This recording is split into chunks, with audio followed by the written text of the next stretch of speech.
ದಕ್ಷಿಣ ಕಾಶಿ ಖ್ಯಾತಿಯ ದೇವಸ್ಥಾನದ ಆವರಣದಲ್ಲಿ ಅಪಚಾರ. ದೇವಸ್ಥಾನದ ಆವರಣದ ಒಳಗೆ ಮಾಂಸಾಹಾರ ಸೇವನೆಯ ಆರೋಪ ಕೇಳಿಬಂದಿದೆ.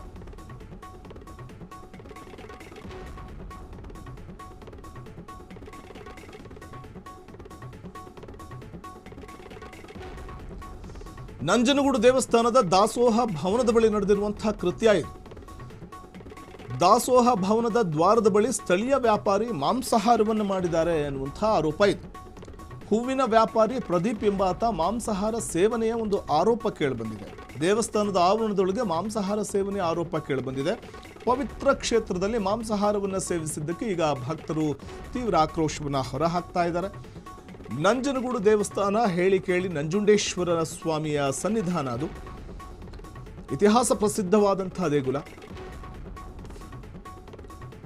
ಲಕ್ಷಾಂತರ ಭಕ್ತರು ದೇಗುಲಕ್ಕೆ ಭೇಟಿ ಕೊಡ್ತಾರೆ. ಅಂಥ ದೇವಸ್ಥಾನದಲ್ಲಿ ಅಪಚಾರವೆಸಗಲಾಗಿದೆ. ಘಟನೆಯಿಂದ ದೇವಸ್ಥಾನದ ಆವರಣದಲ್ಲಂತೂ ಬಿಗುವಿನ ವಾತಾವರಣ ನಿರ್ಮಾಣ ಆಗಿತ್ತು.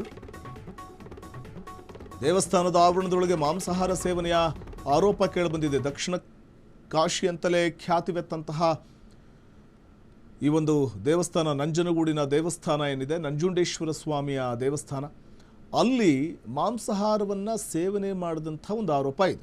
ಆ ಆವರಣದಲ್ಲಿ ಒಂದು ರೆಡ್ ಮಾರ್ಕ್ ಮಾಡಿ ನಿಮಗೆ ತೋರಿಸ್ತಾ ಇದ್ವಿ. ಆ ಟಿಫನ್ ಬಾಕ್ಸಲ್ಲಿ ಇರುವಂತಹ ಪದಾರ್ಥ ಏನಿದೆ ಅದು ಮಾಂಸಾಹಾರ, ಅದನ್ನು ಇಲ್ಲಿ ತಂದು ಸೇವನೆ ಮಾಡಿದ್ದಾರೆ ಅನ್ನುವಂಥದ್ದು ಈಗ ಭಕ್ತರ ಆಕ್ರೋಶಕ್ಕೂ ಕೂಡ ಕಾರಣ ಆಗಿದೆ.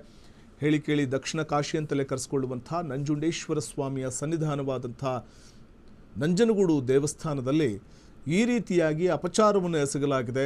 ಅದು ಚಂದ್ರಗ್ರಹಣ ಮುಗಿದ ಮಾರನೇ ದಿನವೇ ಈ ರೀತಿಯಲ್ಲಿ ಅಪಚಾರವನ್ನು ಎಸಗಲಾಗಿರುವಂಥದ್ದು.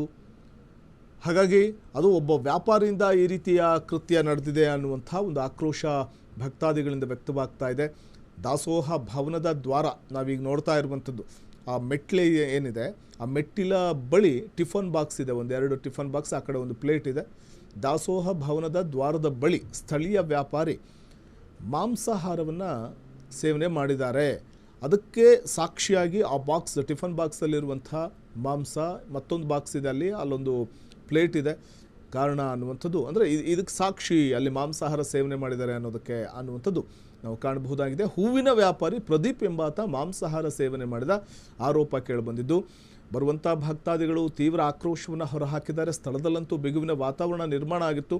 ಪವಿತ್ರವಾದ ಕ್ಷೇತ್ರದಲ್ಲಿ ನಂಜುಂಡೇಶ್ವರ ಸ್ವಾಮಿಯ ಸನ್ನಿಧಾನ ಅಂತಂದರೆ ಲಕ್ಷಾಂತರ ಭಕ್ತರು ಬರ್ತಾರೆ. ಅಲ್ಲಿ ಇತಿಹಾಸ ಪ್ರಸಿದ್ಧವಾದಂಥ ದೇಗುಲ.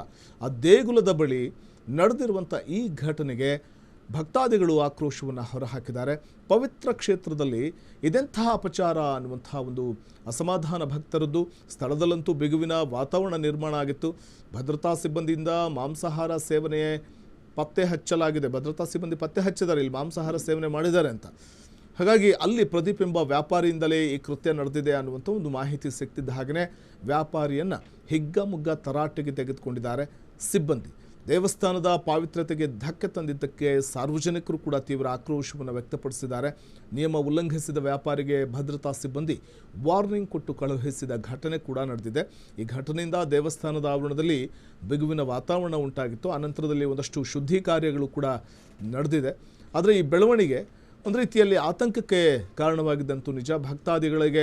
ಭಕ್ತರ ಭಾವನೆಗೆ ಅಪಚಾರವನ್ನು ಎಸಗಿದಂತಾಯಿತು ಅನ್ನುವಂಥ ಒಂದು ಆಕ್ರೋಶ ಕೂಡ ವ್ಯಕ್ತವಾಯಿತು. ಏಕೆಂದರೆ ಬರುವಂಥ ಭಕ್ತಾದಿಗಳು ದೇವರ ದರ್ಶನ ಪಡೆದು ಪುನೀತರಾಗ್ತಾರೆ. ನೋಡಿ, ನಿನ್ನೆ ಚಂದ್ರಗ್ರಹಣ ಮುಗಿದ ಮರುದಿನವೇ ದೇವಸ್ಥಾನಕ್ಕೆ ಹೋಗಿ ಪೂಜೆ ಪುನಸ್ಕಾರದಲ್ಲಿ ನಿರತರಾಗುವಂಥದ್ದು ನಾವು ಕಾಣಬಹುದಾಗಿದೆ ಭಕ್ತಾದಿಗಳು. ಆದರೆ ಭಕ್ತರ ಭಾವನೆಗಳಿಗೆ ಅಲ್ಲಿ ಮಾಂಸಾಹಾರ ಅನ್ನುವಂಥದ್ದೇ ನಿಷಿದ್ಧವಾಗಿರುತ್ತೆ. ಆದರೆ ಅಂಥ ಜಾಗದಲ್ಲಿ, ಪವಿತ್ರವಾದ ಜಾಗದಲ್ಲಿ ಈ ರೀತಿ ಮಾಂಸಾಹಾರ ಸೇವನೆ ಮಾಡಿ ಆ ಬಾಕ್ಸ್ಗಳನ್ನೆಲ್ಲ ಅಲ್ಲೇ ಬಿಟ್ಟಿರುವಂಥದ್ದು, ಇದೆಲ್ಲವನ್ನು ನೋಡಿದಾಗ ಭಕ್ತರು ತಮ್ಮ ಭಾವನೆಗಳಿಗೆ ಧಕ್ಕೆ ತರುವಂಥ ಒಂದು ಪ್ರಯತ್ನ ಇದು ಅಂತ ಆಕ್ರೋಶ ಹೊರಹಾಕಿದ್ದಾರೆ. ಮತ್ತೊಂದು ಕಡೆ ಭದ್ರತಾ ಸಿಬ್ಬಂದಿ ಕೂಡ ಈ ವೇಳೆ ಪತ್ತೆ ಹಚ್ಚಿದ್ದಾರೆ ಯಾರಲ್ಲಿ ಮಾಂಸಾಹಾರ ಸೇವನೆ ಮಾಡಿದ್ದಾರೆ ಅಂತ.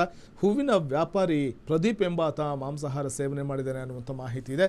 ಇದೇ ಕಾರಣಕ್ಕೆ ಆತನಿಗೆ ತರಾಟೆಗೆ ತೆಗೆದುಕೊಂಡ ಭದ್ರತಾ ಸಿಬ್ಬಂದಿ ಖಡಕ್ ವಾರ್ನಿಂಗ್ ಕೊಟ್ಟು ಕಳುಹಿಸಿದ್ದಾರೆ ಅನ್ನುವಂಥ ಮಾಹಿತಿ ಇದೆ. ಆದರೆ ಈ ಘಟನೆ ಭಕ್ತಾದಿಗಳ ಅಸಮಾಧಾನಕ್ಕೂ ಕೂಡ ಕಾರಣವಾಗಿದ್ದಂತೂ ನಿಜ ಅಲ್ಲಿ.